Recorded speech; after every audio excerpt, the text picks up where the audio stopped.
नमस्कार। 13 दिसंबर 2001 ये सिर्फ एक तारीख नहीं है। ये भारतीय लोकतंत्र के इतिहास का वो काला दिन है जिसने पूरे देश को अंदर तक हिलाकर रख दिया था। तो आज हम संसद पर हुए उसी हमले की कहानी में गहरे उतरेंगे। एक ऐसी घटना जिसने हिंदुस्तान को हमेशा के लिए बदल दिया। ये एक लाइन इस हमले की पूरी भयावहता को बता देती है। हमला करने वालों का निशाना कोई ईंट पत्थर की बिल्डिंग नहीं थी, नहीं, वो तो सीधे सीधे भारत के लोकतंत्र की आत्मा पर, हमारे मान सम्मान के सबसे बड़े प्रतीक पर वार कर रहे थे। लेकिन ये हमला यूं ही अचानक नहीं हो गया। इसे समझने के लिए हमें थोड़ा सा वक्त में पीछे जाना होगा, उस दौर के माहौल को समझना होगा। साल 2001 में भारत एक बहुत ही कह सकते हैं कि एक नाजुक और तनाव भरे दौर से गुजर रहा था।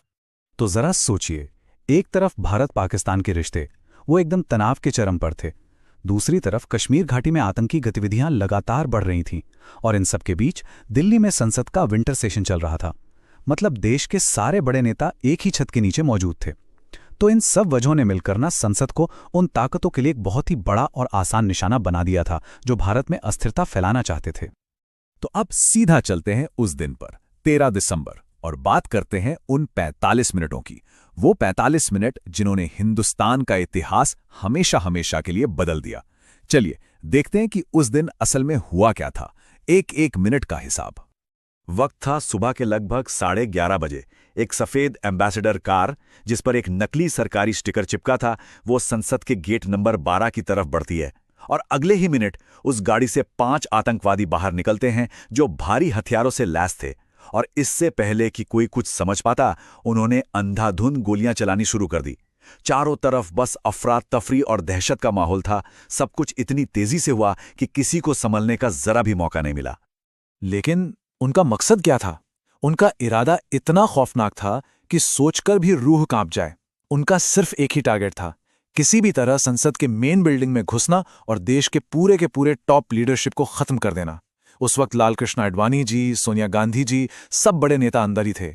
मतलब ये सिर्फ एक हमला नहीं था, ये भारत के नेतृत्व को मिटाकर पूरे देश को एक तरह से पंगु बनाने की बहुत सोची समझी साजिश थी। लेकिन आतंकवादियों के इस खौफनाक प्लान के बीच एक दीवार खड़ी थी, हमारे सुरक्षा बलों की दीवार। जैसे ही हमला शुरू हुआ, उन्होंने बिना एक पल गवाए पूरी बहादुरी से मोर्चा संभाल लिया। तो चलिए अब कहानी के उस हिस्से पर आते हैं, उस साहस और बलिदान की कहानी जिसने देश को एक अनइमेजिनेबल तबाही से बचा लिया। तो एक तरफ थे वो 5 आतंकवादी जिनके पास AK-47 और ग्रेनेड जैसे घातक हथियार थे, और दूसरी तरफ दिल्ली पुलिस, CRPF और पार्लियामेंट सिक्योरिटी फोर्स के हमारे जवान।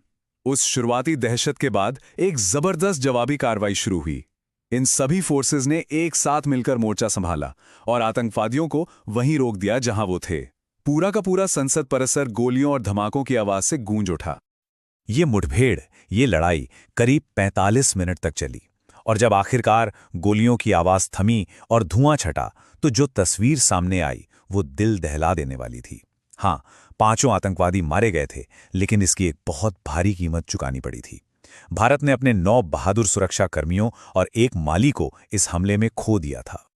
लेकिन इन शहादतों के बीच ही उस दिन की सबसे बड़ी जीत छिपी थी।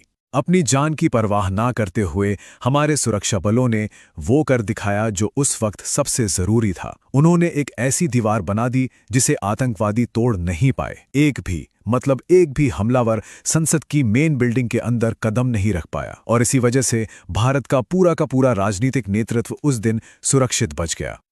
तो हमला तो नाकाम कर दिया गया, लेकिन इस घटना ने देश पर एक बहुत ही गहरा और कभी न मिटने वाला असर छोड़ा। तो चलिए अब ये देखते हैं कि इस हमले के बाद का भारत कैसा था और यहाँ क्या-क्या बड़े बदलाव हुए।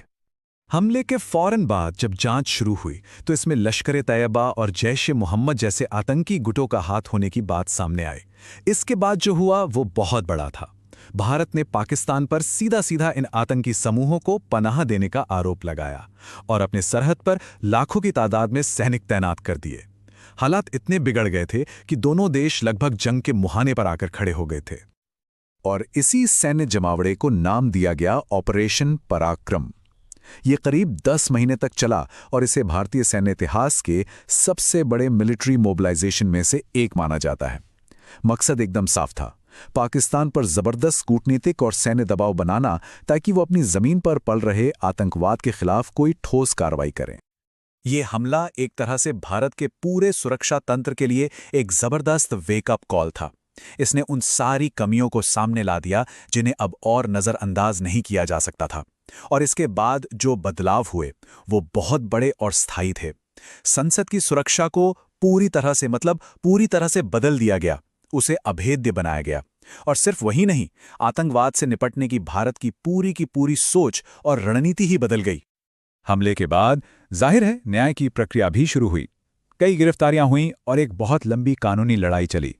इस पूरे मामले में अफजल गुरु का नाम सबसे ज्यादा चर्चा में रहा, जिसे आखिरकार एक लंबी कानूनी प्रक्रिया के बाद साल 2013 में फांसी दी गई। तो कुल मिलाकर 2001 का ये संसद हमला भारतीय राजनीति और आतंकवाद के खिलाफ देश की लड़ाई में एक टर्निंग पॉइंट साबित हुआ।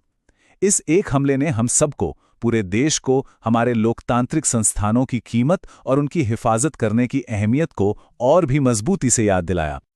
और ये पूरी कहानी, ये पूरा विश्लेषण हमें एक बहुत ही गहरे और ज़रूरी सवाल पर लाकर छोड़ देता है कि लोकतंत्र की रक्षा करने की असली कीमत क्या होती है। उन आज़ादियों और उन संस्थानों को बचाने के लिए आखिर क्या-क्या बलिदान देने पड़ते हैं जिन्हें हम अक्सर फॉर ग्रांटेड ले लेते हैं। इस पर सोचना वाकई बहुत ज़रूरी है।